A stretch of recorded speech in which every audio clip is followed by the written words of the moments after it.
নরকদশা মালদা জেলা নিয়ন্ত্রিত বাজারের বর্ষার মৌসুমে গোটা বাজারে জমেছে কাদা।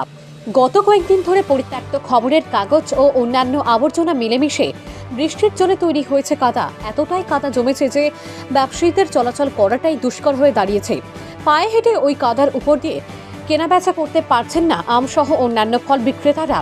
কাদার জন্য ক্ষতির মুখে পড়ছেন কাঁচা ফল ব্যবসায়ীরা অভিযোগ তুলে বলেন, বাজার কমিটির পক্ষ থেকে কাদা ও আবর্জনা পরিষ্কারের কোনো উদ্যোগ গ্রহণ করা হয় না। কাদার জন্য ক্রেতাদের সংখ্যা কম। আমের মৌসুমে ক্ষতির মুখে পড়ছেন আম বিক্রেতারা। ব্যবসায়ীদের পক্ষ থেকে বাজার কমিটিকে বারংবার আবেদন জানানো হলেও কাদা পরিষ্কারের কোনো উদ্যোগ গ্রহণ করা হয়নি।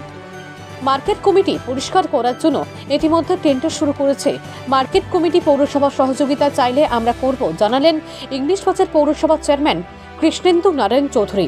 ভোটের জন্য 3 মাস কাজ করতে পারেননি, আগামী 7 দিনের মধ্যেই সমস্যার সমাধান করা হবে, প্রতিশ্রুতি নিয়ন্ত্রিত বাজার সমিতির সচিব অসিত বরের।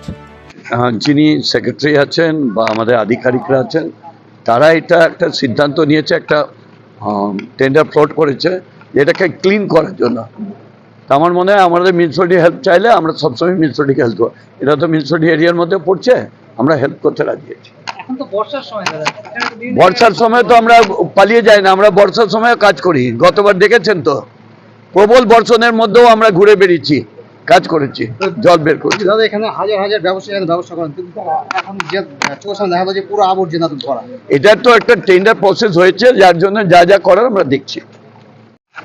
এই যে মালদা জেলার নিয়ন্ত্রিত বাজার সমিতি, সেখানে রাস্তাঘাটের একদম জল কাদায় ভরে গেছে, তাছাড়া গোটা বাজার চত্বরে জঞ্জল আবর্জনা, কি বলবেন, কেন ব্যবস্থা নিচ্ছেন না? এটা আমরা ব্যবস্থা নিয়েছি, যেহেতু লাস্ট 3 মাস ধরে আমরা কোনো কাজ করতে পারিনি, ইলেকশনের জন্য আমরা কাজ করতে পারিনি, আমাদের টেন্ডার প্রসেসের মধ্যে আছে। আমরা নেক্সট উইকের মধ্যেই আমরা কাজ শুরু করব।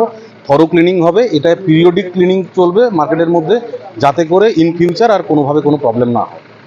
এবং রাস্তা 7 দিনের মধ্যেই আমরা কাজটা শুরু করতে চলেছি, এবং কাজটা রুটিন বেসিসে কাজটা হবে, এবং তারপরে রাস্তাঘাটগুলো আমরা করে ওগুলোকে সব ক্লিয়ার করব। কতদিনের মধ্যে শেষ হতে পারে? মোটামুটি যেহেতু এরিয়া বহুত বড় এরিয়া আছে, 46 একরের কাছাকাছি, আমাদের 15-20 দিন লাগবে। অনেক জায়গাতে দেখলাম পানীয় জল অপচয় হচ্ছে। না, আমাদের সব হয়ে যাচ্ছে, সব পানীয় জল অপচয় হচ্ছে, টয়লেট কমপ্লেক্স নেই, অনেক কিছু ইস্যু আছে যেগুলো নিয়ে আমরা অলরেডি টেন্ডারের মধ্যে আছি। অতি সত্ত্বর টেন্ডার ম্যাচিওর হয়ে গেলে আমরা কাজ শুরু করে দেবো। আমার নাম অসিত বর, মালদা জেলা লেগুরেটরি মার্কেট কমিটি সেক্রেটারি। আরেকটা সাইড, আমাদের মার্কেট সাফ সাফাই হচ্ছে না। এখন আমের সিজনে বেশি পেপার টেপার পড়ে থাকছে, সব গলে কাদা হয়ে যাচ্ছে, কাস্টমার এখানে আসছে না। তার জন্য আমরা সমিতিতে এতে আপনার অফিসে গিয়ে বলছি, কিন্তু এখানে সাফ সাফাই করছে না। আর সাফ সাফাই না করার জন্য আমাদের এখানে এরকম কাদাও জমছে। কিন্তু ওদেরকে কাস্টমার আমাদেরকে কি বলছে, ভিতরে যেতে পারছি না আমরা কাদার জন্য। কাদা তো সাফা করছে না কেউ। হ্যাঁ, আমাদেরকে কত কষ্ট হচ্ছে, এখানে সব মাল পচে যাচ্ছে, খরিদ্দার আসছে না। এখন তো আমের সিজন, এখন কাস্টমারই আসছে না ভিতরে। একদিনের উপরে এখন কাস্টমার, এগুলো কাদা রাখা যাবে না, কিন্তু ডেলি সাফ সাফাই করার দরকার, কিন্তু সাফ সাফাই করছে না। কতদিন ধরে এই সমস্যা? এটা অনেক দিন থেকে আছে দাদা, এখনো সাফ সাফাই করছে না ওরা। আপনারা কি চাইছেন এখন? আমরা চাইছি যে সাফ সাফাই যেন হোক মার্কেটে ডেলি। অফিস থেকে সাফ সাফাই করতে হবে, প্রত্যেক মার্কেটে, যে কোনো জায়গার মার্কেটে সাফ সাফাই হয় ডেলি। আমাদের এখানে আমবাজার মার্কেটে কোনোদিন সাফ সাফাই হলো না। আপনার নাম? আমার নাম নজরুল শেখ।